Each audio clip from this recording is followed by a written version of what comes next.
ببخشید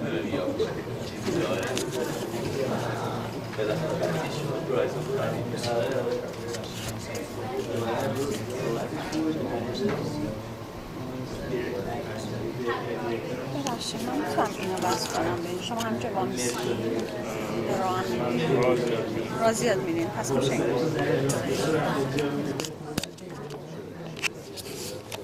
خب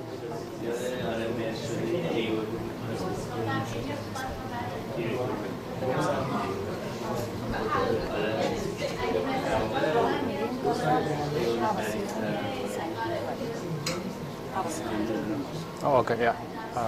Wi-Fi there, is it? Which one? پارس گست Just one or? One, Yeah. پارس گست all lowercase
Okay. All good. Yep. Just hang out while you're there. نه یه آب ولی اگه بکنم بدی فهمی نه؟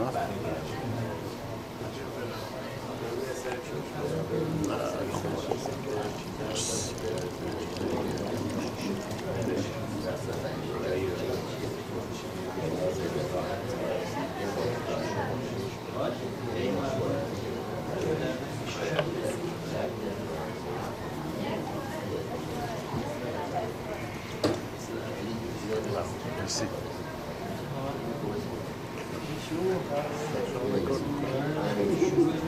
نه این مال شماست. اوه اوکی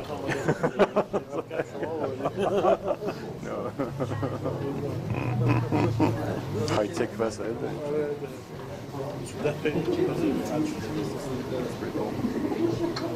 Hi. My name is Java. Shayan. You know Farsi, right? Yeah. داشتم الان میگم شرکت جدید نگاه میکنم دیتا و سرویسی و اینجور چیزا چیکار میکنیم دقیقا اینجا؟ فوکسش رو اپتیمیزیشن توی آپریتینگ روم.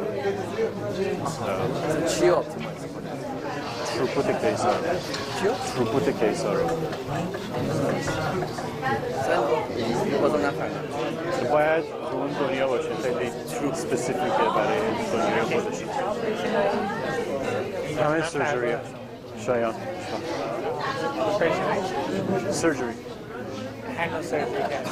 هر وقت کات میکنن آدم رو حساب میشه. مثلا دکتر شخصا میخواد بره الان سرجری انجام بده قبلش چه دیتایی اضافه بشه؟ یه سرجری خیلی چیز کامپلیکیتدیه، یعنی هفته ها قبلش پلان داره میشه، دیتا کپچر میشه، ریادمیشن میکنن، اسسمنت میکنن. There's a lot, like هر سرجری که اتفاق میفته یه سرجن مثلا 20 نفر supporting staff throughout that process involved. There's a lot that goes on. Hey, good to see you. How are you doing? کنید دیگه نه شما چه اینجا اومدی؟ What happened to Zoosk? Doing what? No, I just got water. I'm all good. Yeah. Are you doing the intro? Perfect. Yeah. Gonna catch some emails. I'll catch up after. Sure thing.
Bored میشین که حسابی.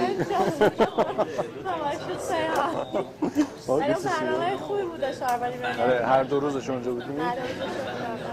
4 روز فقط اومدم بوستون و برگشتم اومدم. واو فقط برام ایونت That's dedication. خیلی خوب گذاره خیلی 900 سلاید آخرین لحظه تصمیم گرفتم که خیلی برنامه خوشحالم که استفاده کردیم. بودید که کل برنامه من نه شنبه رو نبودم یک شنبه رو فقط بودم. کویزین پنل کویزین خیلی جالب بود. شنیدم خیلی جالب بود. خیلی جالب بود. مثلا فقط سلام کنم خوشحالم که پشت دارم. Hopefully bored نمیشین زیاد. مرسی ازت. Of course.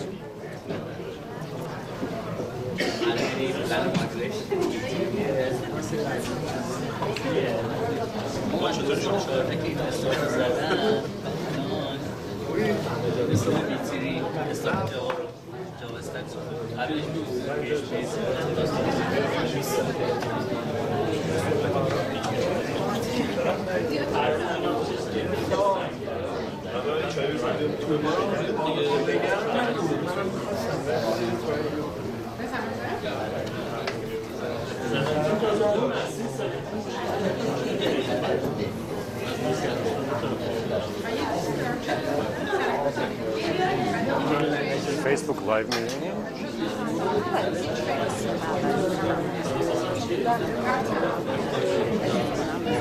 Cool. چند تا فالوور داری فیسبوک؟ 11 چقدر میان وقتی لایو میرین؟ 100 تا 50 تا یه دونه؟ اوکی. مکسش چقدر بوده؟ چون فیسبوک خیلی هایلایتش میکنه وقتی یکی لایو خیلی پروموت میکنه. ما الان چون که ما الان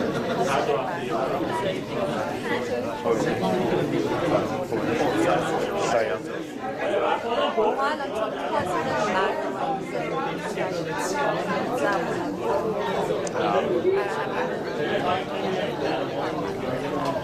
Cool.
من پروگرام‌های دارم فوکسش رو بچه یانگر چیزا رو ساب چپتر آره مثلا ریلیتد هم به هم شما الان هر چی بگید چه چپتر چای بهتره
اگه بفرستید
یه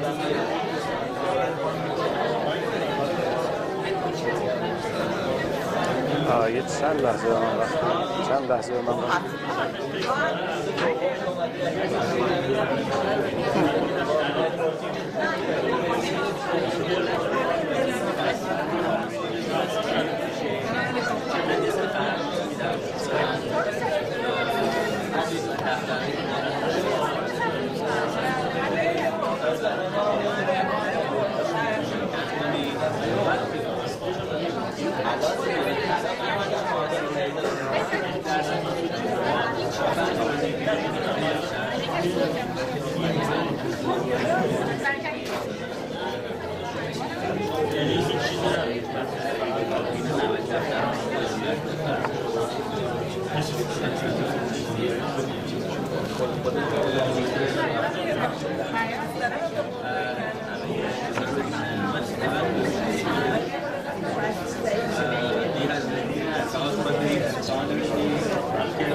اونم باید بگیرم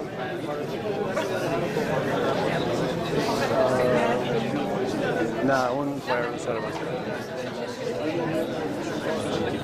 سوال رو رپیت کنم اونو بدیم به من اوکی sounds good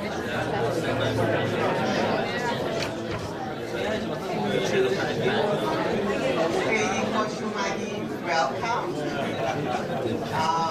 Thanks so much for participating month after month and really encouraging us to bring better speakers every single month. And as we promised you, with your help, we can really give more power to this program, and hopefully we can continue this because we have so many talented Iranian American in Silicon Valley that we can go on forever. Majority of you, I should say all of you know Shayan really well, and that's why you're here, but I just want to give you a very brief bio of Shayan. Shayan Zadeh is founder and CEO of Leap Rail, a digital health startup helping hospital and surgery center administrator to run more profitable, efficient, and streamlined operating suites by bringing data to life through artificial intelligence and predictive analytics. Previously, Shayan co-founded Zoosk, one of the world's largest online dating platforms, and a top 10 grossing app in Apple App Store. Shayan led Zoosk as CEO for 7 years, raising over $60 million in venture capital and growing the company to over $200 million in annual revenue. Prior to founding Zoosk, Shayan was a program manager and software engineer at Microsoft. Shayan received a master in computer science from University of Maryland and an MBA from University of Washington. He has been named to 40 under 40 list by San Francisco Business Times and Alumni Hall of Fame by University of Maryland. In addition, Shayan is an angel investor and advisor to startups, including Meadowpad, Sherbet, Mavatar, Snapship, Paper Karma, acquired by Reputation.com, Identified, acquired by Workday, and App Computing. Thank you so much, Angel, for joining us. Thanks for having me. appreciate everybody coming out and spending their Thursday evening with us here. When Ellie and team asked me to come and speak, and they mentioned there's a big population in the community that's thinking about becoming entrepreneurs and starting their own companies, I thought, okay, it might be interesting for you guys to hear my perspective on what might be the wrong reason to become an entrepreneur. And I have thought a lot about this, having gone through this journey myself over the past 10 years and doing it again with my second company now. And along the way, I've seen many people that have done it for the right reason and the wrong reason. So I'm going to talk a little bit about that, a little bit about my background, and then get a little bit deeper into fundraising and what are the options and how you might want to think about it if you've decided to go and start a company despite what I'm going to tell you. So a quick story about me. You heard the bio. I was born and raised in a small town in northwest of Iran, Urumia, for those of you who know where that thing is on the map. After I was born and raised into basically a middle-class family. My dad was an electrical engineer, my mom a science teacher, so typical background for many Iranians in Iran. And like many Iranian parents, they thought that I should become a doctor. My mom was like, only a doctor, that dad was only a doctor. To their disappointment, I fell in love with this thing. I don't know how many of you are old enough to know what this is, but they thought they were getting me a gaming console.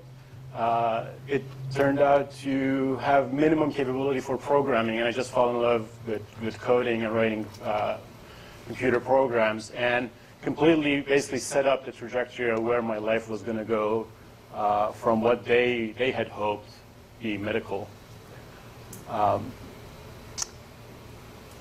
I studied pretty hard in high school and tried to get into this school. Managed to get in and studied computer science at Sharif. And while I was there, basically all the good students were trying hard to go into academia and became PhD students and then ultimately academics and professors in universities across the globe. So I was like, okay, that sounds pretty cool. I'm going to go and become a professor. I applied to a bunch of schools and I got into this badass school. I got into the PhD program for computer science, focused on data mining and machine learning. This was way before it was cool to do machine learning. Back then, there was no funding for this area of research in computer science. But it brought me to US. I went to Maryland and started my 5+ year journey of getting a PhD. Halfway through it, I realized this is definitely not for me. Academia is too slow, too boring for what I wanted to do. It wasn't as interesting and exciting as I imagined it would be a couple of years ago before I came here.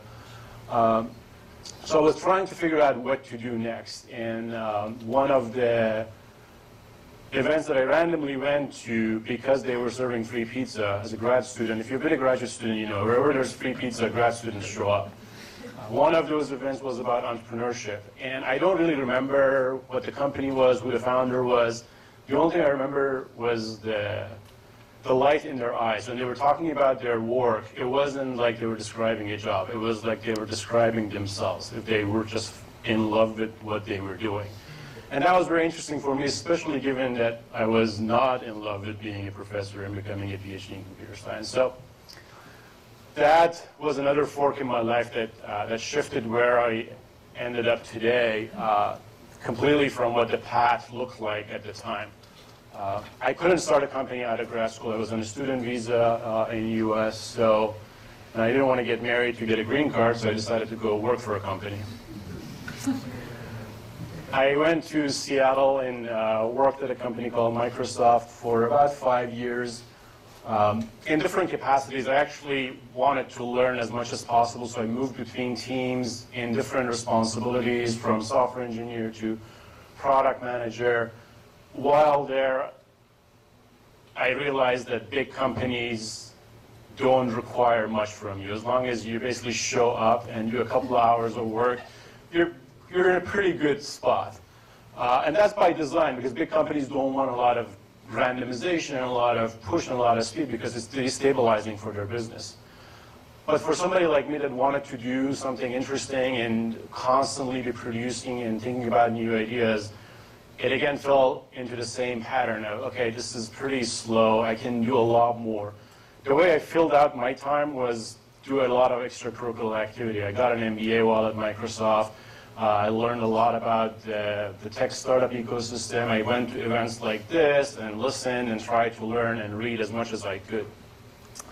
But when I got my immigration worked out, basically the day after, I put everything in a truck, drove down to Bay Area, and regrouped with my grad school roommate, and we started a company called Zoosk.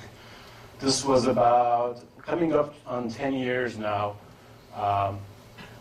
and both of us came from a background of optimization and data mining and machine learning, so we tried to apply those concepts to this world. And this was at a time that Facebook was just starting to open up to beyond just colleges. So we took advantage of that opportunity and grew the business to quite significant size. Doing that for 8-9 years, again, it got to a place that it was becoming a little bit more routine for me, and the business was very, very stable, and I felt like our COO could do a much better job at running that business at that stage. So myself and Alex stepped away. We promoted our COO to the CEO role, and she's been doing a phenomenal job since then. And stayed involved in the company as a board member and obviously an advisor to this new CEO, but took some time off, and then I couldn't not do another thing again. So back at it again, this time in a completely different world. So LeapRail is my new company, very, very young. And the focus for the new company is basically applying machine learning in the context of operating rooms in hospitals and trying to help doctors and nurses and anesthesiologists to run the cases more efficiently and be more efficient with the resources that they have. In an operating room, every minute that the operating room is not used costs the hospital somewhere between $50 to $130 every minute. So if you can shave 5 minutes of waste, it's true dollars that immediately goes back to the hospital. Not only it helps the hospital financially, it helps the patients because they don't have to wait because the cases are being delayed for no good reason. It also allows the hospital to do more surgeries, and a lot of good hospitals have backlogs, so people are waiting to get a slot to have their surgery done because they don't have enough rooms. So that's what I'm focusing on right now. So that was just a quick overview of my life so far, I guess, in I think 1 minute maybe. But I talk about that a little bit, and you will see the references coming back to my own story. But I hear a lot, some question, some form of this question, right? And there might be people among you that are thinking about starting a company, or you might have already jumped and are doing something and trying to figure out how to best approach it. One of the things that is always peculiar for me is to understand why somebody does this, right? Like, what are the common threads that when somebody quits their job or out of school decides, oh, I'm not going to get a job like 99% of everybody else, I'm going to go and do something completely different on my own. Like, getting to that reason is interesting because it can actually shed light on how you might approach it. So here are some random reasons that I threw out that you might have had or you might have heard people having. Like, oh, I want to get rich. Like, entrepreneurship is the way to get rich. Or I want to change the world. That's my goal. I want to make a big difference in the world. Or I hate that my boss breathes down my neck that I need to be here at 9, 8, or 10, or 11, or whatever that might be. I want to set my own schedule. I want to take vacation wherever I want, whenever I want. It might be because I want to be happier, right? My job is not satisfying, or I can't see a career that will be a satisfying career, so I'm going to start something myself, set the culture of the company myself, so I might be happier in that environment. These days, it's pretty cool. I think one thing that has happened over the past, let's say since the Social Network movie came out, probably, 2009, 2010 when that movie came out, it had started a movement of making entrepreneurship a very cool title to have. One of my friends says people that say they introduce themselves as an entrepreneur are basically unemployed people that are ashamed to say so, right? But it has become really cool. And I have mixed feelings about that because on one part, I think it's interesting to encourage people, young people to break out and do something new and innovative and different and can go down their own path. On the other hand, I think it might lead some people that wouldn't enjoy that process and that experience to go and do it, and that can have really negative ramifications. Your reason might be because you want to create jobs, or you want to prove others wrong. Somebody told you you cannot start a company. It's like, I'm going to prove that person wrong. I can totally do it. Or your mom said you should do it, right? I mean, that's a very strong reason to do something, or not.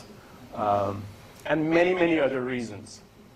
And it's interesting when you think about these and say, okay, what is the right reason, right? Is there a single reason that's the right one? And if I don't have it, I shouldn't start a company. And I've been thinking about this a lot, and I wanted to share a few facts to put some of these assertions in context. And then we can come back to what might be a good reason or an umbrella reason that can satisfy and address some of these facts. Building a successful company is extremely difficult. More than anything else, you need to get lucky. And anybody who doesn't acknowledge that they got lucky because they have a successful company, they are not truthful, in my opinion. Yes, you have to work very hard, you have to be intelligent, you have to have the right relationships and build the right team and the right product and make your customers happy. All those things are true. But even if you do all of those things, if you go perfectly according to all the recommendations in the best literature out there, the chances of you succeeding are very low. And that's not something against you or anybody. It's because by definition, starting something from scratch is very, very hard, right? You're going against some sort of incumbent who has many, many resources, and by definition, you're supposed to fail, and if you don't, it's a miracle. And I think people sometimes forget that when their reason to start a company is, I want to get rich, if they do the calculation and look at the probability of success and the financial outcome of starting a company, and then compare that to a well-paying job, which in Bay Area there are many of them. I mean, if you're a software engineer in Bay Area, you're getting paid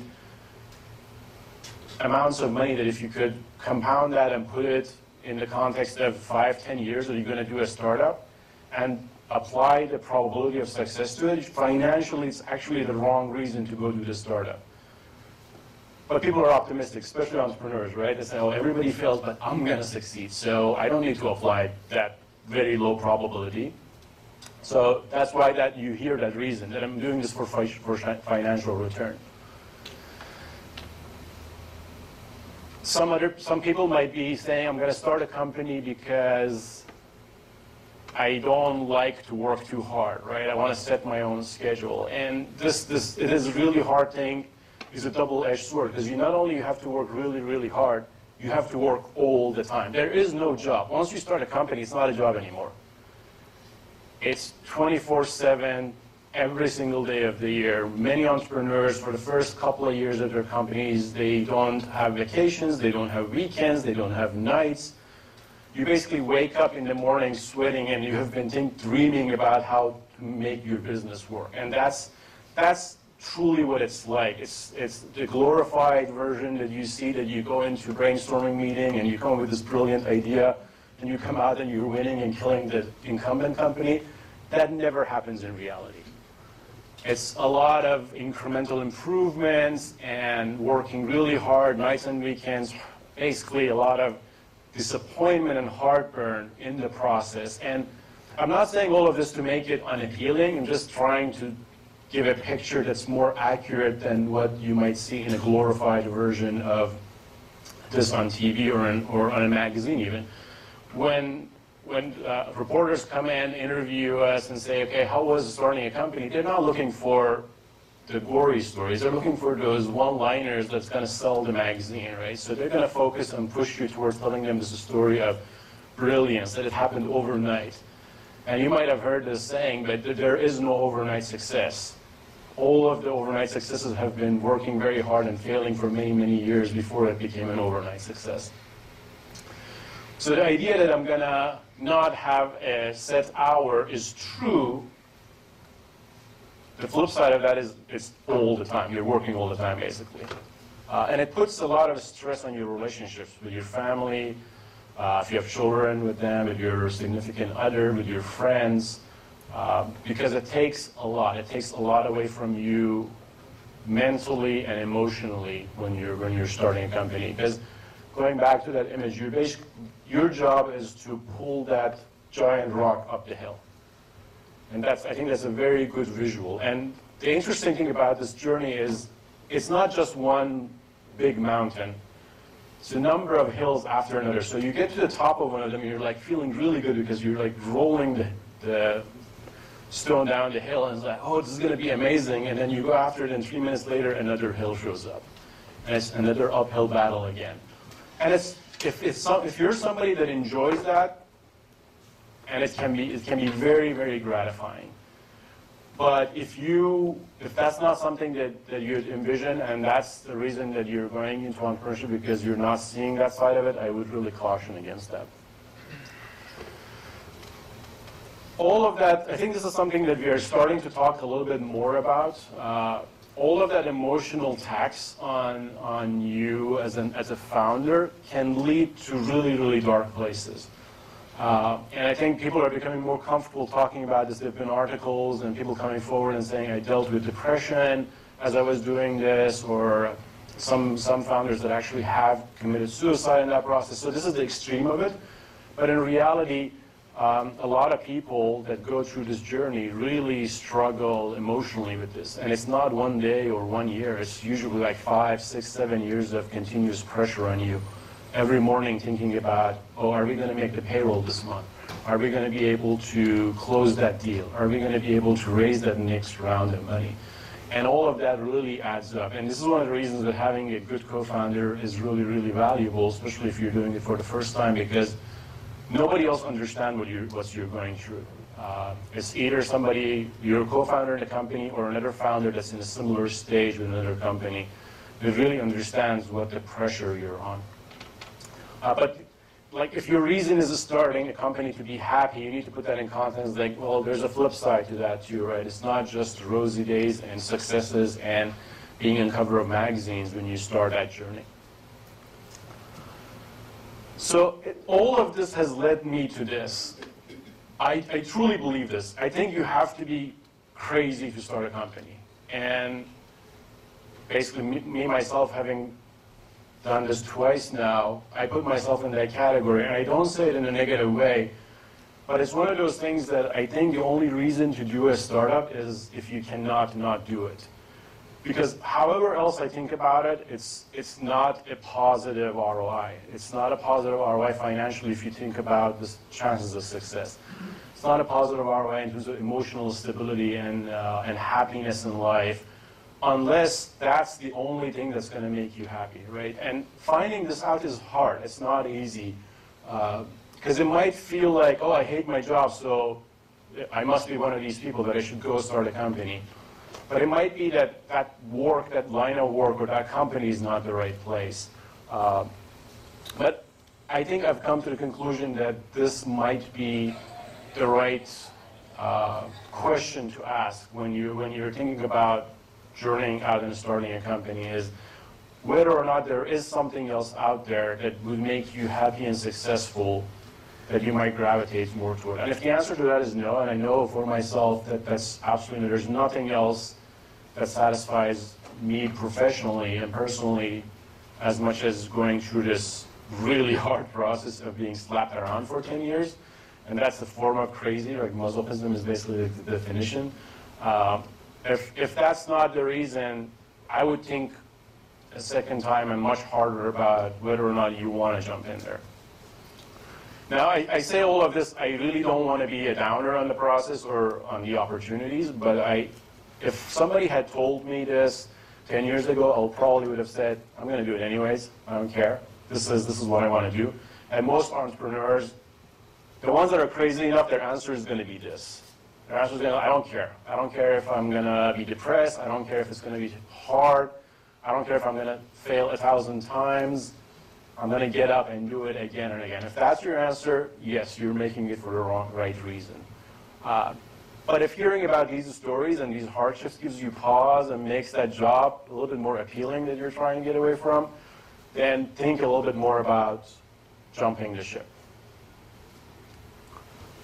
Now, you've decided you're going to start a company, right? The next cool thing these days is to go raise money. And again, I try to apply the same filter here and think about some of the reasons to raise capital, right? It's cool.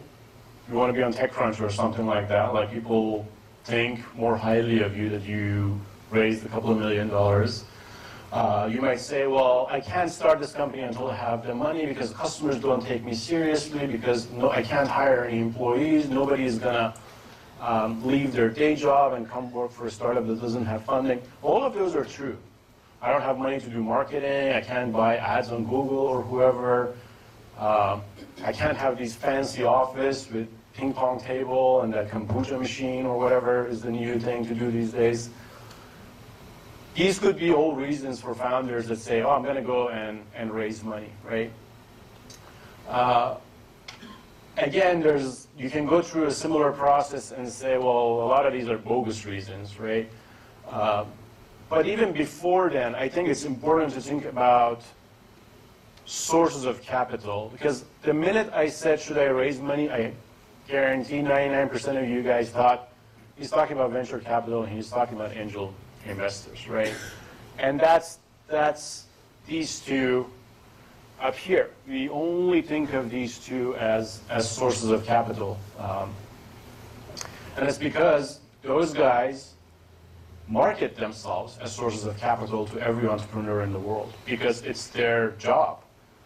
The VC gets paid to convince people that have good ideas to come and take their money because they're going to profit from that process. None of these other people are incentivized to come and advertise themselves as sources of capital to you. And yes, they can be more cumbersome and they can be harder to do, and you're taking on more risk if you're taking advantage of those. But I think it's really important to think about your business that you've decided to start against all the odds, and really evaluate if venture capital is the right source of capital for you, and if fundraising in that definition that we've gotten used to because we see it on every movie and TV show these days is the approach that you should take. I mean, obviously, you know how to raise money from your credit card, right? You just go under credit card debt. Or you eat into your savings, or you get a second mortgage on your house. I'm not recommending doing that, but I know a lot of people who have. To me, the best source of capital is your customers. If you can convince somebody to give you money to build a product for them, that's the best thing, because now you have both money and a customer. It's the most amazing thing in the world for an entrepreneur. In my opinion, the worst type of money, unless what I'm going to talk about next, is actually the venture capitalist. Because it puts you in a very different rhythm, and it puts your company in a completely different path that is not appropriate for 99% of businesses. But yeah, these are some of the sources of capital that you can think about, right? So how do I think about, oh, by the way, another one that we really ignore, especially in the US, Canadian entrepreneurs are really good about this. They go after government grants because it's more publicized. It's free money, basically. They don't get any equity. The government just gives them money to start their company, and these numbers are not small, like hundreds of thousands of dollars. US government has similar programs. They're just not as well advertised. And obviously dealing with the government is painful, but believe me, trying to fundraise from VCs and going to 2,000 meetings is not a piece of cake either. So consider all these if you're thinking about your business. But I want to get back to this, that VC is not the only choice for fundraising. And we live in Silicon Valley, and they're all around us. I'm sure there are like 10 of them in here. Sorry.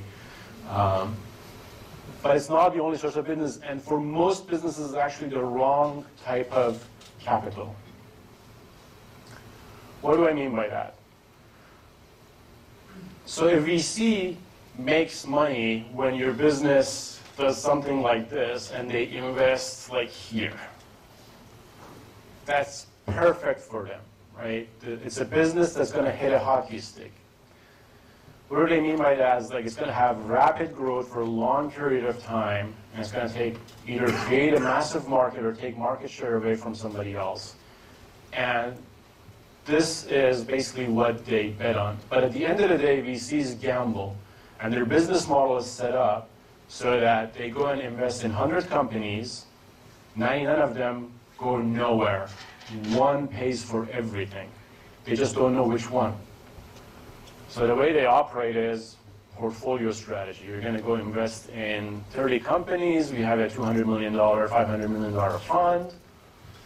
And half of them are going to go out of business. 10% maybe get us the money back. And then one guy is going to make everything else. And the rest are irrelevant. They're going to be zombie companies for a long time. And they're just going to go away after a while. So the question is your business idea one of these?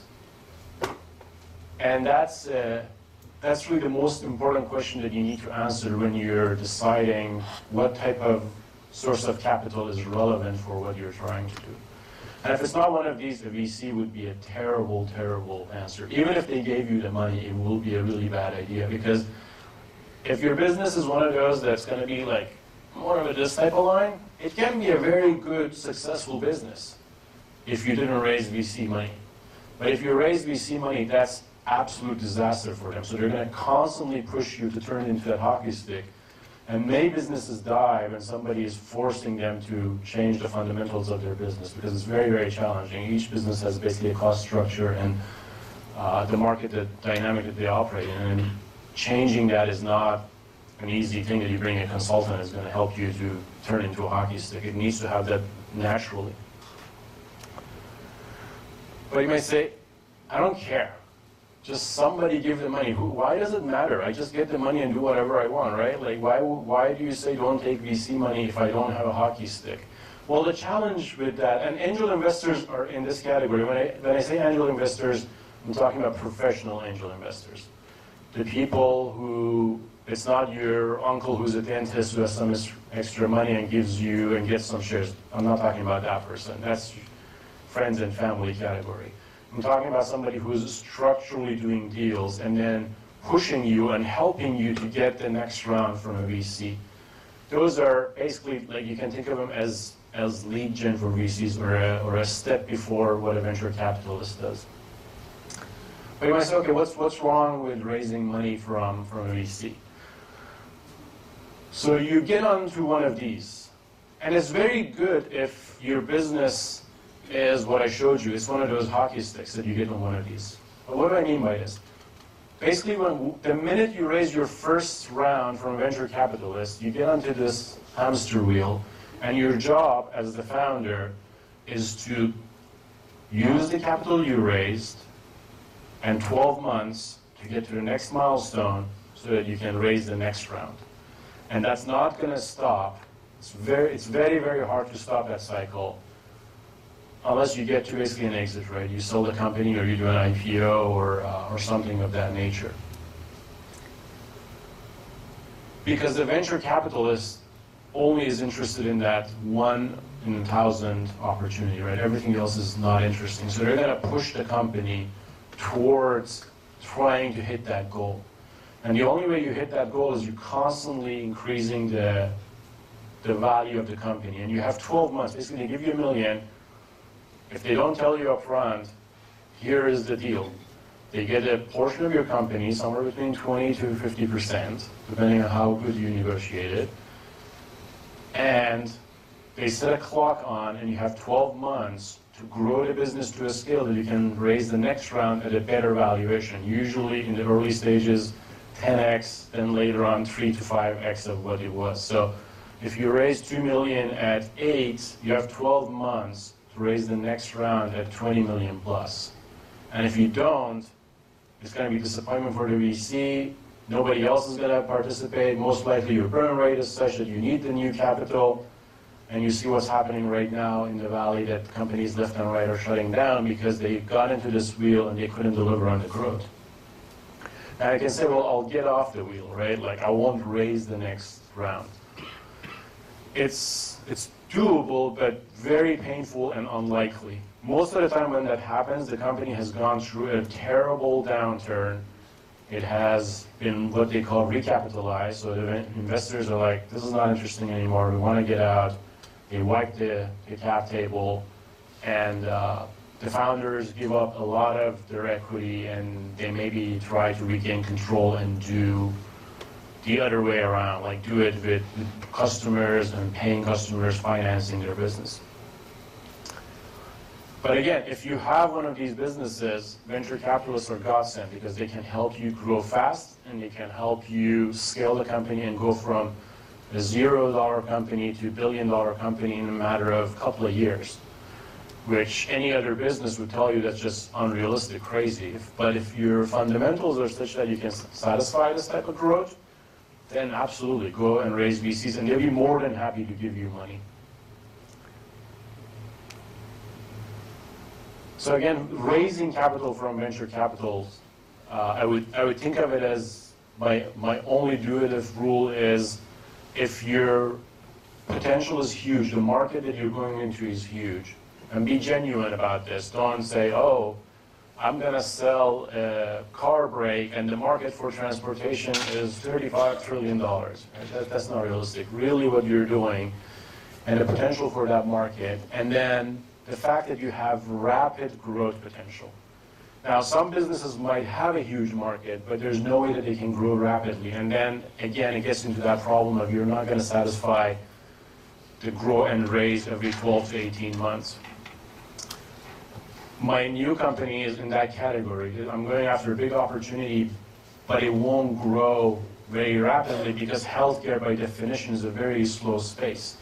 So it's going to take 18 months to close the sales deal. By the time I get to benefit from the money that I raised from venture capitalists, they would have lost interest and have moved on. So it would put the company in a very bad situation. But if your company is going after a huge market and you think you can grow very rapidly for a long period of time, they are really a good source of capital for your business. And most good VCs wouldn't invest in you if they didn't believe this is going to happen anyways. So a lot of founders that get started and say, okay, now I need money, and then they go fundraise, and it takes 2 years and they're not able to raise meaningful capital, most of the time is not because VCs are being a jerk or it's a down market. It's because their opportunity doesn't satisfy some of the criteria that those capital managers have. And rarely you get honest feedback on that type of thing from venture capitalists. So again, you might say, I heard you, I think my thing is a hockey stick, it's going to be amazing, I'm going to be $1 billion in 2 years, the next Uber combined with Snapchat, all happening in one. And all, it's fair, it's good to be an optimist, and if you're not an optimist, you're not going to be a successful entrepreneur anyways. But if you're going to do that, understand your investor's business model. What do I mean by this? So the venture capitalists that you raise money, that's not their dad's money. They raise it from somebody else. So they have an investor themselves. They call them LPs, limited partners. These are people like an endowment for a university or a pension fund for a big company, that they invest in stock market and real estate, and they put a small portion of their money in venture capital as a form of portfolio diversification. Now, your venture capitalist does the same thing. Every 5 years, they go begging for more money. And they are giving you money if one of the companies that they invested in the last fund was that breakout company that killed it, right? So for you to be successful, they need to be successful. And you need to look like one of those companies in their portfolio. So it's very important for the founders, and I learned this later on as I got to know the VCs that invested in my first company better. You need to understand how their business operates, where they are in fundraising cycle, how much are they betting on your company to be the shining star as they're fundraising for the next round. All of those things matter as you think about who to take money from if you're lucky enough to have offers from multiple people. You should also think about how these investors have done with other companies in the past, and do reference calls and try to get references from companies that didn't work out. Companies that worked out, nobody remembers bad days. Everybody just remembers the good days that happened, right? But go and talk to founders that their company ran out of money, or they had to liquidate, or they had to fire sale, or do an acqui-hire and get out of it. Right? Talk to those people, and they can give you an honest opinion about how that firm or that partner that you're getting involved with operates. Because I can guarantee you, it will never be all rosy days, regardless of how good your business is. I know Conrad Elahian has done a talk here. One of the things that I loved when I met him years ago, he showed me a graph of one of his companies, and it looked amazing, right? Up and to the right, all the way. I was like, you see this? That's not real. When you zoom in, there's a lot of this. And those drops are the reasons they have these wrinkles here, right? So when you hear a story, when you see a profile on Vanity Fair or on New York Times and they talk about a business and how well they have done, really you're only seeing the pretty version of the reality that occurred. You rarely see what happened behind the scenes and how much sweat and blood went into that company. And that's not as a disservice, that's what we're interested in hearing. We don't want to hear about the things that didn't work. That's boring stuff. Like, my stuff doesn't work all the time. Why would I want to hear about that anyways? I want to hear about how things work, and I want to see a list of 7 things to do to be very, very successful, because that's what our brain demands to see, and that's what the writers and journalists give us, because they need ratings. So as you read these stories, as you think about who you're raising money from or how you're going about your business, always have that in the back of your mind. That the glory story that you read is not the full story. Just going and talking to people and sitting down with them gets you a much, much better perspective on what actually went through the process of getting where they are. So I hope that has been helpful. I tried to keep the slides to a small number. It wasn't too small, it was like 20-something. But I wanted to leave as much time as possible to answer any questions that you might have, and I'll be around after as well. I think if you have questions, you can raise your hand and the microphone will come to you. Yes? Thank you, Shayan. Question. So you mentioned about the fundraising. If you had a chance to go back to your first fundraising for Zoosk, what would you do differently? I know the company is kind of fits to that, slide that you show me the product itself, but still, I want to just know if it's something that you've done. Yeah. Yep. Okay. It's working, I think.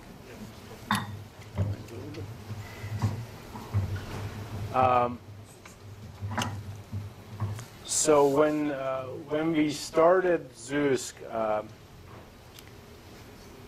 there was a lot less of this type of content out there to know what to look for and what to think about. And I'm glad to say that in the past 10 years that has changed fundamentally. Like 10 years ago, if you Googled how to raise capital, you found nothing basically. It was just scam artists. Now there are blogs and books and articles that there's a lot of content out there that I encourage you, if you're going through that process, definitely read and think about and listen to other people. So with that context, when we started, I think the first money that we raised was $400,000. The biggest mistake on that round that we made was the lawyer that we chose. We went with the cheap option, and we paid through years of therapy for it. Because a bad lawyer is the worst thing that you can have in the fundraising process. And that goes into the details of the process, but we not having the money and basically trying to pay the lawyers and everything else out of our credit cards we went with the cheapest option. And I think it made me like 10 years older in like 2 months, and it was just terrible. So that's one thing that I would have completely done differently. I think subsequently, the rounds that we did, we got really lucky in the sense that the offers that we liked happened to be from good people, but we weren't thinking about it back then. So it was the same thing as whoever gives me the best terms, I'm going to go with. And now looking at it, if we hadn't gotten lucky, it could have been a disaster for us. So really understanding who you're getting involved with, it is like a marriage. When you get VC money, you're getting into a long-term relationship. You're basically going to share all the ups and downs. They're going to be instrumental in your success or failure in a variety of different ways. And picking the wrong partners can really devastate a company. So it didn't hurt us, but if I have to go back, I will do a lot more due diligence on the VCs that we raise money from.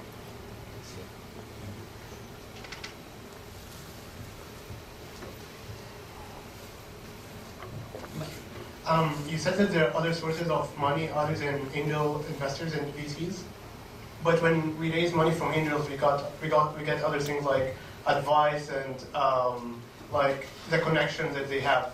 So what other valuable things that we get from angels or VCs? So the notion of, I love it, every VC basically differentiates themselves, or every angel is like, I can provide more value. And I think earlier in the life of the company, that type of advice is valuable. But I have found the most valuable advice actually comes from people who are not professionally investors.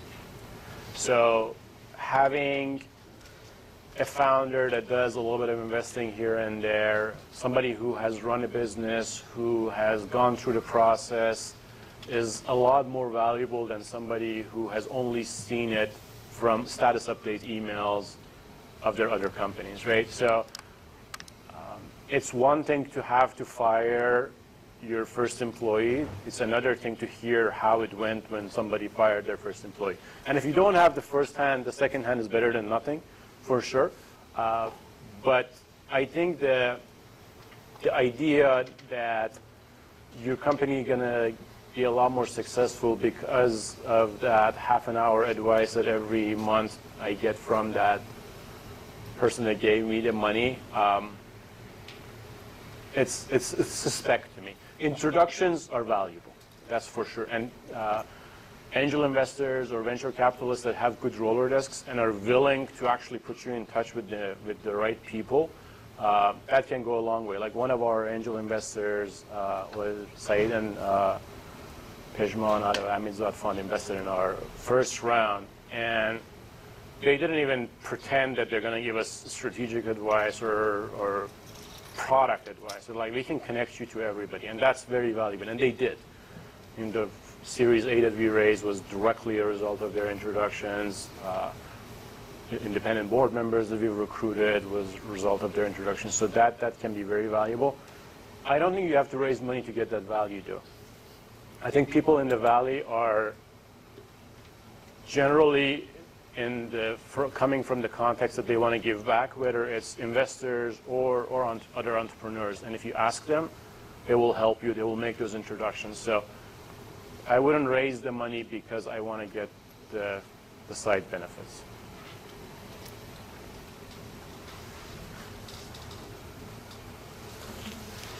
Is Zoosk your first experience as an entrepreneur, or you had some other experiences which is failed? And if you had, what was the reason? Please advise us. So it was Zoosk was the first company that I started, but not the first product of that company. And from the time that we started the business to the time that we decided to do Zoosk was about a year, and many, many failed products and ideas along the way. And all of that was basically done on nights and weekends and out of our pockets type of experience. I think the hardest thing as an entrepreneur that you need to do, by far harder than fundraising or hiring people or anything like that, is finding a problem worth solving. A need in the market that you can satisfy differently than it has been before. And I know that's very abstract, but it really comes down to that. Do you have something that somebody's going to be willing to put their checkbook out and write a number on it and give it to you in return for that value? And finding that is very, very challenging. And that was the biggest problem that we had until we hit what we found in the Zoosk product. Thank you. How do you pick the right VCs? In other words, what are you looking at? What criteria are you looking at to pick the right VCs for the Series C? Yeah, no, it's a good question. So obviously, there are some basics, right? There are two ways to think about that. One is, I have an offer from 5 VCs and I'm trying to pick. And then the other one is, oh, I want to raise money, which VC should I go and talk to, right? Two very, very different, and I'll try to address both. In the who to go and pitch to, I think the criteria that you have is, do they understand the market? Are they investing in that industry? Because you don't want to waste your time or their time, right? If somebody's not investing in SaaS businesses and it's just doing consumer, there's no point in wasting your time. If you're going to get on that hamster wheel, the fundraising hamster wheel, the brand of your VC matters. Because the next round, the people who are going to come in are going to be people who are comfortable with co-investing with that guy. And if it's a no-name that does weird shit, they're not going to be willing to get in bed with him. Because they are also making that decision that we're going to be with this other investor for the next 7 years. So brand definitely matters, and that changes every couple of years, but there are some names out there that everybody in this room, I'm sure, is familiar with. So you want to get those guys. You want to get the right partner. Firms have a reputation, but I think a partner is more important because that's the person that you're going to invest most of your time. They're going to be your champion within their firm. So getting to know them and understand their personality and how they work with their other portfolio companies, those are all important criteria. But it's one of those things that beggars can be choosers, right? Like up front, you probably are going to cast a very wide net, go to some people that you might not think are your tier ones. But then once you have offers, once you have term sheets, then you have had a relationship with these guys probably for a couple of months already. You're negotiating terms, so you know how they go through that process. Again, you have their backgrounds and how they're working with other firms. And just this weekend, I did a reference call for one of the VCs that invested in us, and you found that it was going through the same process. And I think that's very valuable because they would get a more direct sense of what they're going to deal with once that process starts. So those are all some of the criteria. What's the most important criteria in your first hires? And is there a fundamental difference with your first hires and the later hires? I think looking back at it, yes. At the time, we were like, who can we get to join us, right? So I think the initial group of people have an outsized influence, not only because they get to do a lot more. I mean, if there are just 3 people, each person is going to carry a much, much bigger load, but also because they set the culture of the company. They are very influential in that, and that matters a lot. If your culture is more interested in playing ping pong than getting the next deal and the next customer or solving an issue, that has profound ramifications on the potential success of the company. I've seen 20 people startups where there is a devastating problem in their product and everybody goes home at 6:30. I'm like, this company is never going to succeed, right? Versus you see a company that everybody hands on deck, they know there's a problem, it's 12 a.m. and they're still in the office and they're trying to work it out. You need that type of commitment in the early people. And you want somebody that can do many different things. Like specialists are not very helpful early on because you're going to have them do everything from sweeping the room to doing whatever is their specialty. And somebody who's personality-wise comfortable doing that type of stuff is very important because some people just are not built for that type of experience. Those are some of the things that really, really are important as you're thinking about the first couple of people. Hi. Thank you for your time. My question is two-part. Was there any time in your journey that you had doubt about your product? I mean, you wanted to... Every day? No. What was the, I mean, the Okay. next part going to help you to answer it? So you talked about that all founders or entrepreneurs have luck in their journey. So what was the best luck for you? Like you always remember, and how did it happen? I mean, why do you think it's luck, and how did it happen? And maybe this best luck made you to continue. To continue your journey after that? No, it's a good question. I think doubt is always, at least with me, has always been in there. Can we do better? Is this good enough to work? Should we wait longer before the product is more, like, you're constantly second guessing yourself.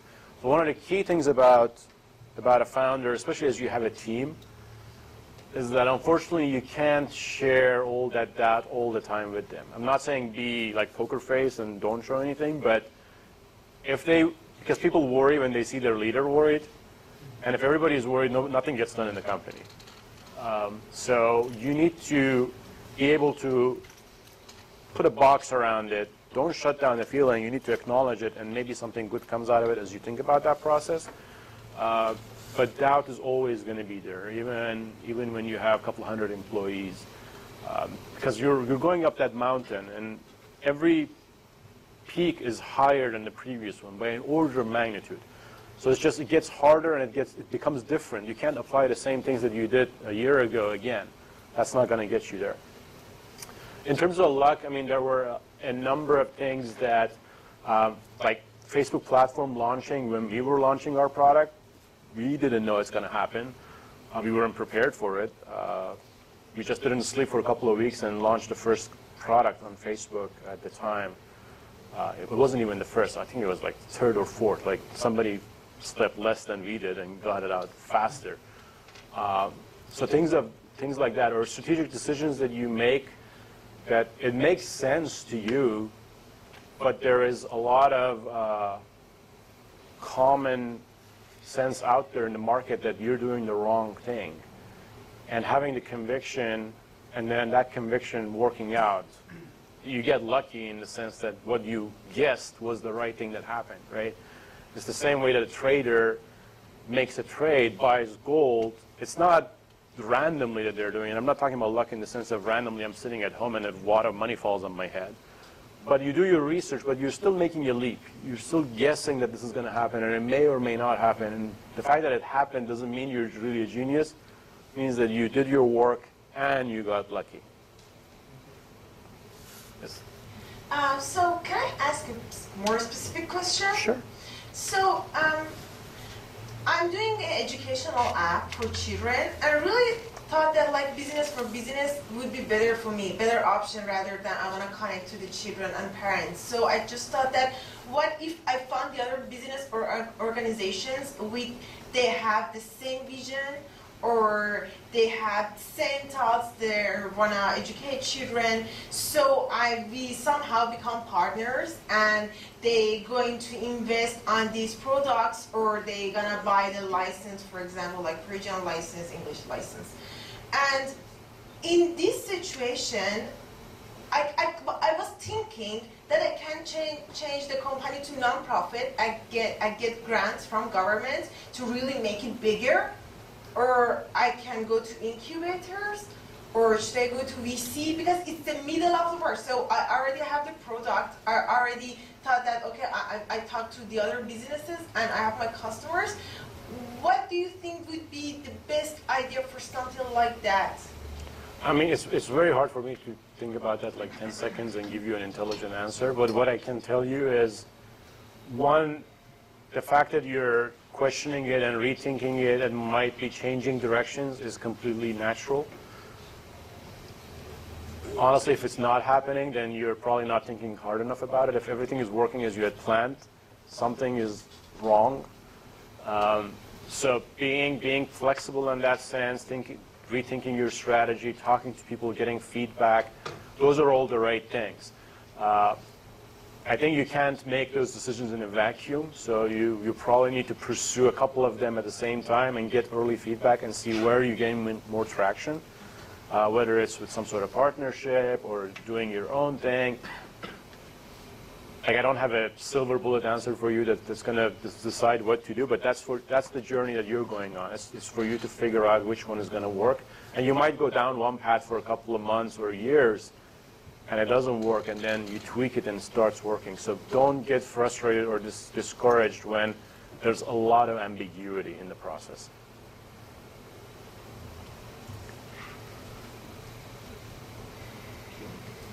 You talked about trying different products and services before finding that real need in the market. I was interested in knowing that what happened that you realized that, well, this is going to work or this is not going to work. What happened? What triggered that thought? It's a really good question. And I think in the consumer space, you have an advantage that you get that feedback directly and very quickly. If you're doing a consumer internet product especially, you launch something and you throw 1,000 people at it and you know if it's exploding or dying.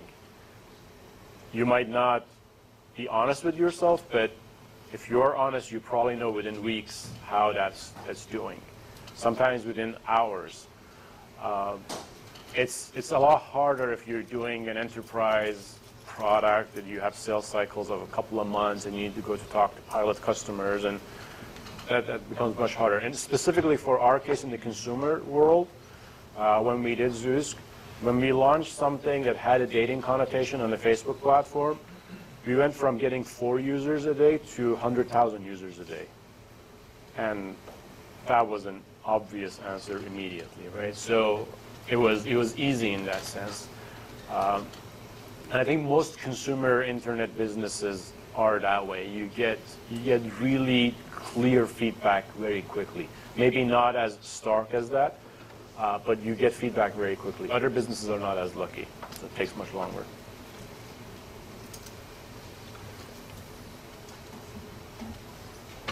You might want to give it to people in the back because there's going to be a riot back there pretty soon. Hey Shayan, thank you for your talk. My question is, for example, you think of a great product and there are other companies, huge companies, that can change a little bit direction and put their hands on your product. And like we see what happened to Snapchat on Facebook is cloning it. So my question is, how not be afraid of big companies?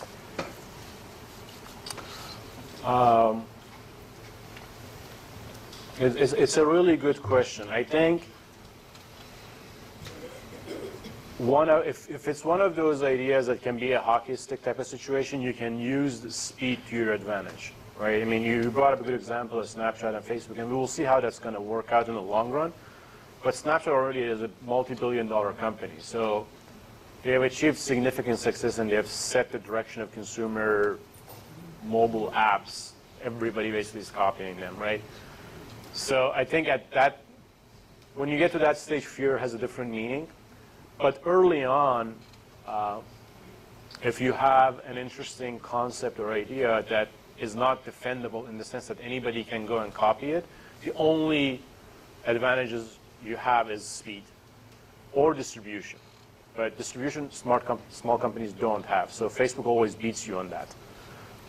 So most likely the only advantage you have is speed and how fast you can move. The question is whether you're going to get lucky enough that the big guy is going to ignore it for long enough for you to get that escape velocity. And that depends on the industry and the space and who else you're competing with. Facebook is a tough competitor because that team doesn't sit around in denial too long. But we have seen many big companies. I think 2 months before they went out of business, Blockbuster CEO was saying Netflix is not a threat to us, right? So there is a lot of that happening. There are big companies that completely sleep at the wheel and don't see a new trend coming. And the only advantage a startup has, if they can't really protect it legally, what they have is speed. No, great talk, to the point and short. My question was about your idea. You said initially you had some idea, and then it took you a year to get to the Zoosk idea. So I just wanted to know what was the original idea, and what would you do to get to Zoosk faster if you do it again? It wasn't just one. I think we tried like 10, 15 different things. The very first one was a remote control cat feeder, just to show you guys the range. I had gotten intrigued by robotics back then, and there were some interesting, cool things were coming out. This was like 2006, 2007. So that's where the first idea that we tried. I mean, and we didn't try it for too long. We did like user interviews for 3 weeks, and we're like, this is not going to work. But there was a lot of that, and even after we raised our first round of funding, it wasn't based on online dating. It was based on market research on social media. So again, very different product. And then I think that the thing that you can do to help yourself is iterate fast. If it takes you a year to try every single idea, because you have to try 15, 20 different things, especially if you're doing something in the consumer, finding what consumers want is very, very challenging, and trying is the only true way. Then make the cycle of innovation shorter, whether having the right people on the team that they can quickly change course and retrofit what you have built to do something completely different, or doing cheaper tests. Instead of building a product, if it's an app or something, doing paper prototypes and trying to get feedback out of that type of thing is the only thing that can work to your advantage. Yes? You mentioned that you had a few mini kind of failures before you got to Zoosk, but of course related to the dating app idea. My question is, could you speak to the process of knowing when to cut your losses versus the little mini bumps you have in the road versus when to stick it out? Is it based strictly on financials, like how much money you put in versus what's coming back? Is it based on market metrics, and or is it based on if you have a board of directors or investors and their input on hey, you better cut your losses, or if you should continue sticking it out? It's a great question. I think every time I've walked away from an idea, after the fact, I wished I had done it sooner. So even though in my career I have, comparing to others, I have switched quickly and stepped out of something that's not working. Despite that, I still feel I stayed longer. I have the same feeling every time I fired somebody, because I dread it. But after I fired them, it's like, it's better for them, it's better for us. We should have done this weeks ago, months ago. And I think those two things I have a hard time doing, and eventually get around to doing it. But it's tough, right? It's like you're closing a relationship, or you're killing a project that you've put energy and your team has put energy into it. It's not just even the idea of the business itself. Even as the business grows, you have many initiatives, many projects, and a lot of them are not going to work. So you have to have the courage to cut them and move on. And people get emotionally attached to ideas and projects. I think setting up the culture that it's not a failure if you learn something from it and then move and use that in the next idea that you have is very important for a company, just as a tangent. But in terms of how you find out, I think it's basically, let's say, intellectual honesty is the best thing. I mean, you definitely want to get feedback from others, whether it's customers, whether it's people that you trust.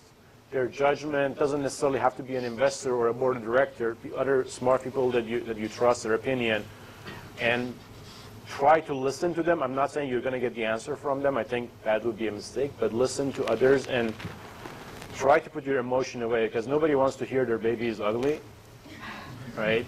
And it's just natural that sometimes people tell you and you don't even hear it. And you need to hear it like 5 or 6 times for it to even click. It's like, oh, that's why they say she's ugly or he's ugly. So that intellectual honesty is the most important thing, I think. It comes in different fashions from different data sources, but as long as you're comfortable with yourself to accept that failure and move to the next idea or project, you'll be okay. Yes? I'm working for one of the largest tech corporates in Silicon Valley now. And I've seen within the past 5-6 years, it's been like an evolution. The acquisition I'm talking about, corporates buying small companies and then merge them. And then I can see internally those cream layer of the engineers, they go out and then they start their own things in garage. And then after some time, corporate come and buy them. They come inside, they vest their stock, they go out, they come back. So this cycle goes over and over. So sometimes we, as a corporate employee, become suggested that, dude, how long you want to stay as an employee and paycheck? Isn't it boring? You want to have your own business, part of us, and then look at us, we can come back and then become rich or become famous or whatever. Have a passion. So I have seen this cycle many times. Based on your experience as an entrepreneur, how would you react? So you would stay lay back, have an easy, busy job in corporate, or join them, or what do you do? Yeah, so I know exactly what you're talking about, and it does happen. Couple of points on that, right? So joining a group, especially if they have done some level of fundraising, is really not the same as starting one. There's a lot more support. There's a lot fewer things that you need to worry about. And the reality is in Silicon Valley, especially if you're in engineering, you leave your company, work somewhere for 6 months and get rehired at the company, not even get acquired, get rehired, you're probably going to get a better deal. That's unfortunately the reality of how the market is today.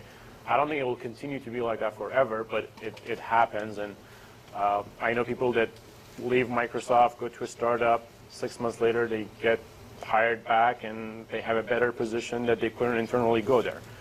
And that happens, and people take advantage of those types of opportunities. I think what I caution about is saying, I'm going to venture out and start something myself, and I feel like I'll be saved any minute by my last company. I think that would be a little bit more risky to take on. There's a Dilbert cartoon that talks about their company not doing well and them wanting to be acquired. And I think the cartoon goes something like they go to a bar where the other company's executives are, and the pointy guy has a sign on his neck that says "Merge with me" and is trying to get acquired. In my opinion, companies never get acquired when they want to get acquired. You're either getting an acqui-hire offer because you're dying and your investors are trying to offload you, or you're doing well enough, then it's closing a hole for the company that's acquiring you. And it's never when it's like, oh, we're going to go start something and in 6 months we're going to come back here and get stock and get rich with it, right? So I think those are, especially as the founder of that unit, I think you would think about it differently. If there's a group that's doing it and they're asking you to join, then you think about it differently. I think the context is a little bit different, but if you're the person who's starting that business, it's your responsibility to make sure that everybody's paychecks are going to get paid and the company is going to survive and the product is going to be usable. So a little bit different. No. The question is about the companies where they have already started, but for a few months, and they encourage you to join them. Yeah, I mean, I want to be cautious and not saying, okay, just jump the ship and do it, but most of the time it works out okay, because even if that company doesn't get acquired, you can get a job again. If you're a good talent in the Valley, you get snapped up immediately. I mean, the minute you leave a job, you start to get headhunter calls. and they're trying to tempt you with a variety of different offers. So there is a safety net underneath it. As long as the market is this good, you can always go back to that company or some other company when there's so much demand for a particular type of talent. So then the risk you're taking is smaller, and you try a different work environment. So why not? Don't do it if your immigration is messed up.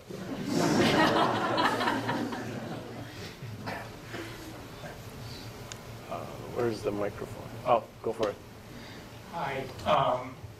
So if you're considering joining a startup that in an early stage, like say pre-round A going off a seed fund, you want to join as an engineer, what would be some red flags to watch out for?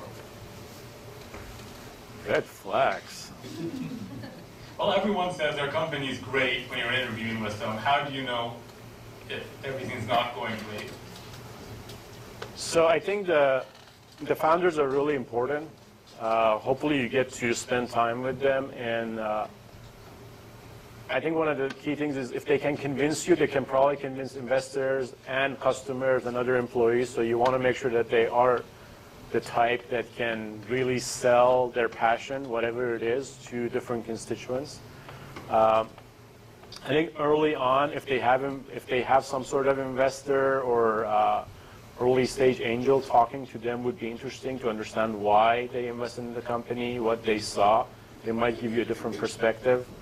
I think that the product itself, if it exists, or the idea of it, is something that you should believe in, because if you're like, oh, they say this is going to be successful, I have no feeling about it, no passion, no desire about it, then it might be more challenging, especially in the early stage. I think another thing that you need to think about is whether or not you want to be that type of guy that's in an environment where you have to do many different things.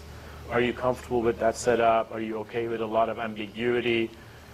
Like if you're a software engineer at a startup, you don't get specs. Somebody draws something on a whiteboard and leaves, and you have to make it happen, right? Like can you thrive in that type of environment versus a very structured big corporation that everything has been planned for months, and there are documents, and you can ask 20 people how it's going to work. Those are some of the things to keep in mind. But if I was looking at an opportunity, I would think about something that, am I passionate about working on this? Am I passionate about working with these people? Those are the two most important things. Like the founders, the other early employees, it should feel like you don't want to go home and you want to just stay and hang out with these people. Like one of the things that I loved about early days of Zoosk was our employees, even after when they were not working, they were hanging out with each other, just socially. And just tells you that they enjoy each other's company, and that really blends into how successful the team becomes, because in the early days it's a lot about heroes than it is about process or structure.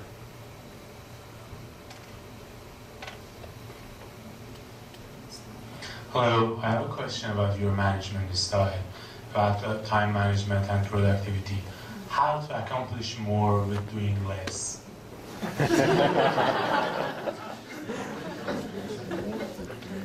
I think my style is how to accomplish more. I don't put them doing less in there.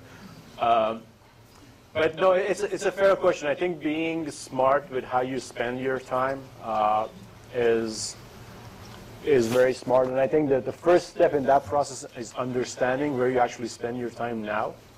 At least I've found that very helpful to retrospectively look back at my last month and say, okay, it doesn't look like I'm sitting around and twiddling my thumb any minute. So where is that time going, right? What am I focused on? And you can do that as simple as looking at your calendar or having a notebook and just writing down how you spend your time for a couple of weeks and getting a sense that way. And I think another thing that has helped me is writing down the items that I need to work on and not picking the ones that are easy to knock out, but every day picking the ones that are important. Because we have a tendency, like, I think competitive people, like, you want to just knock out many to-do list items. Right? It feels good. I have 15 things done. But you didn't do the one thing that had to be done that day, right? Because it was hard, or it would take a lot, or it was uncomfortable to do. I found that discipline to be a habit to get into very helpful, like usually at night, like looking at tomorrow and coming up with 3 things that need to get done tomorrow. And sticking to that, as long as the priorities don't shift, and be willing to let other things not happen or leave some other people unsatisfied, because you want to focus on what's important, not what's right in front of you.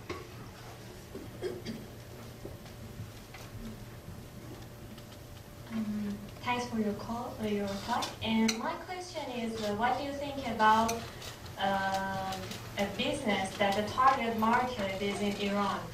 For example, there are lots of apps that become so popular in Iran, and they have the same. It's like a copy. They have the same function here. That is true, and that's not just Iran. Even like in Europe, there are people that are famous for doing this. They take successful ideas from US, they quickly implement it in Europe, and some of them have been successful. I think, I don't know if you mean doing it from here and targeting the Iranian customer base, or taking ideas from here and going and implementing it there. I think the first one wouldn't work, because you're going to compete with many smart people inside Iran that see the exact same things, and they are trying to make it happen, and they're on the ground, and they will always have an advantage to you. The same way that American companies trying to make stuff happen in China is struggling, because the Chinese entrepreneurs knows the local market that's structurally very different from here, much, much better. And I think Iran falls into the same category, just giving the nuances in the business environment and the culture there. 2 companies, one starting here, serving Iranian customers, another in Iran. The Iranian one is going to succeed 9 out of 10. Right? So there's a big population. They have the same needs and demands as people out here. So yeah, if you see a clever idea here, it might work there. It's not a bad way to go about it. But I know there are a lot of very good, smart people back there as well that are trying to build stuff. So it's not going to be a walk in the park, but we're trying. It's going to be one last question. Hi. Just want to say thank you for being here. And the question it's about the patent. And when you get a notion, you get to an idea. So I know it's going to be like a provisional and non-provisional like process you need to go through. So my question is that how do you protect your idea in the first place? Thanks. It's a good question. I think it depends on in my opinion, and I'm not an IP lawyer, so don't hold me to this, but this is how I would approach it. If it's a software patent, the only reason I think a company gets a software patent is defensive, so that you can use it to attack somebody who attacked you for a patent infringement. Unfortunately, that's the patent law here. That's how it works, especially in the software category. But if you have a life sciences company and you have a breakthrough on some immunotherapy disease or product, or if it's some other sort of innovation that you're going to patent that's not a software patent or a process patent, then I think early on you need to really be focused on that and figuring out how to do that properly. And most of those ideas actually come out of labs, so you need to work with technology transfer offices, and the process can be tough and sometimes challenging to do, but it's really, really important. But on the software and process side of things, I feel doing them up front only takes away resources from more important things. And I've never seen a company that won because they had a patent versus another one that just moved faster in that context, right? You might get big and somebody else has the patent, and they might just come and get a tax from you, and you pay a couple of $1 million. By then you've been successful anyways. It's not a big deal. Spending that first $20,000 on a provisional patent when you could spend it on building 3 versions of the product and getting to product market fit faster, I would go with focusing on the product and then paying the lawyers to do the provisional patent. I think in the early days it's a luxury, unless it's one of those other more hard science type of things, then it's different. Thank you so much, Shayan John, for your time and sharing your experience with us. I'm sure everybody enjoyed it a lot more than I did because they have more knowledge in the field that you talked about. I'm thinking about quitting my job. Would you hire me? Do you work for free? Kind of. But seriously, thanks a million for your time. Thank you. And we will going to announce our next speaker next week, so be ready for our next speaker. And as I promise every single time, we're not going to disappoint you. Thank you so much.